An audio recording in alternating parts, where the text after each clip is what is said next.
Let's dive into one of Ernest Hemingway's most famous short stories. It's about a simple conversation between a man and a woman at a train station, but it hides a massive, world-changing secret.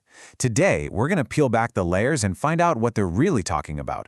Right off the bat, the story hits you with this beautiful but totally contradictory line. They could have everything, and yet, every single day, they make it more impossible. This one sentence just perfectly bottles up the tension at the heart of their entire conversation, a conversation where almost nothing is said out loud. So yeah, that's the big question, right? What in the world is the unspoken topic haunting this couple at a random train station in Spain? Well, to find the answer, we can't just look at the words. We have to understand the world they were living in and the really unique way their creator, Ernest Hemingway, told his stories. All right, first things first. Let's tackle the first piece of our puzzle, the history and the culture. To even begin to understand this conversation, you have to understand the era that it came from. So picture this. The story drops in 1927.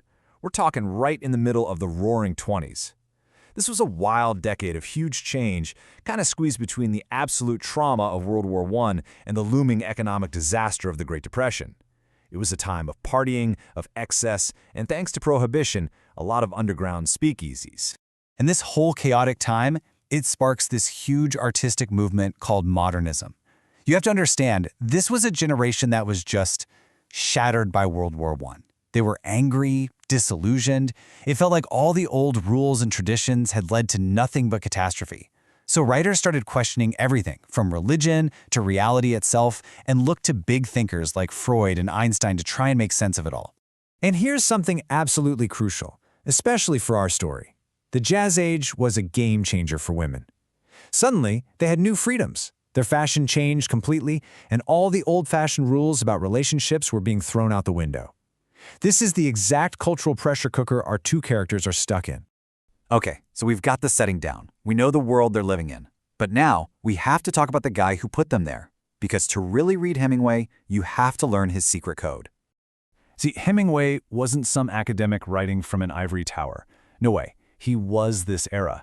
He'd been a journalist, he was a World War I vet who was seriously injured in combat, and he was a core member of the Lost Generation, that famous group of American writers in Paris who were just completely disillusioned by the war. His own life is all over his writing.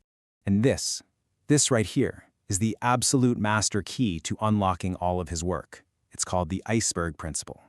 Hemingway believed that a story's real power isn't in what's on the page, but in what's left out. The words you read are just the tip of the iceberg, the 10% you can see. The other 90%, all the real emotion, the real meaning, that's all hidden under the water, and it's our job as readers to feel it's there. So you're probably asking, okay, but how do you do that? How do you write the 90% that isn't there? Well, it all comes down to his style. It's super minimalistic. He uses these short, punchy sentences. There are no fancy, flowery words. He relies on subtle irony, and this is the most important part. He deliberately leaves out key information to force us, the readers, to feel the weight of what's not being said. Are you with me? We've got the historical backdrop, we've got the author's secret code. Now it's time to put on our detective hats and apply all of this directly to that conversation at the train station and see what secrets we can dig up. You know, the first huge clue isn't even in what they're saying, it's in where they are.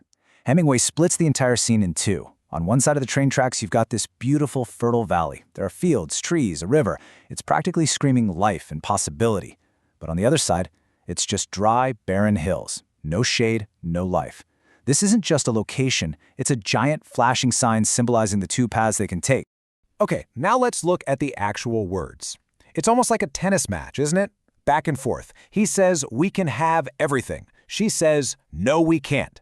This isn't just a simple disagreement. It shows two people who are on completely different planets, who cannot find any common ground at all. And as they go back and forth, you start to see who these people really are, underneath it all. The woman is clearly scared. She's hesitant. You can feel the pressure she's under from him. The man, on the other hand, seems totally detached. He keeps saying all the right things, but his number one priority is his own freedom, and he seems completely incapable of understanding the emotional agony she's in. And then we get to this line. Man, this is the moment the whole thing just cracks open. After all the tension, all the things left unsaid, her desperation just explodes through that minimalist surface. This is more than just asking him to be quiet. It's a raw, desperate plea to make the whole painful situation just end. You have to understand, for a writer like Hemingway, who is famous for using as few words as possible, repeating a word 7 times, that's like a literary explosion. He breaks his own rules here to make us feel the crushing weight of her desperation. The sound of the word says everything that she can't. So after she begs him to stop, what does the man do? What's his big response? Nothing.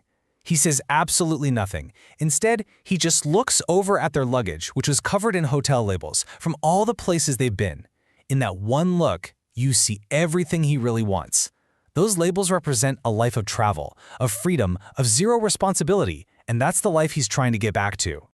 Okay, let's take a step back. We've looked at the history, the author's style, the symbols in the conversation. So what do we find? What is the massive, hidden part of this iceberg that was lurking just beneath the surface? This table, really, it just lays it all out perfectly, doesn't it? You can see how all the pieces fit. The themes are love, loss, and the breakdown of communication. The real conflict, a couple facing a huge decision, which is heavily implied to be an abortion, and they can't even talk about it. The characters don't even have names, which makes their struggle feel universal. And it's all told using that iceberg style, with the landscape doing a lot of the heavy lifting. So, what's the bottom line? The hidden story isn't just about a medical procedure. It's about a relationship that is completely falling apart. It's being fractured by a choice that one person sees as a ticket back to freedom and the other sees as a deep, irreversible loss. And the story closes with this really chilling line from the girl. After everything she's been through, she just says, "I don't feel any way." She's numb. But then she adds, "I just know things."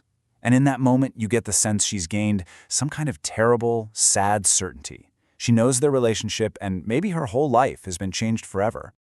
You see, Hemingway's story is more than just a story. It's a masterclass in reading between the lines. It teaches us to pay attention to what isn't being said, to the quiet clues in our environment. And it leaves us with a pretty powerful question. Once you learn how to look for them, what unspoken stories are you going to start finding, hiding in plain sight, all around you?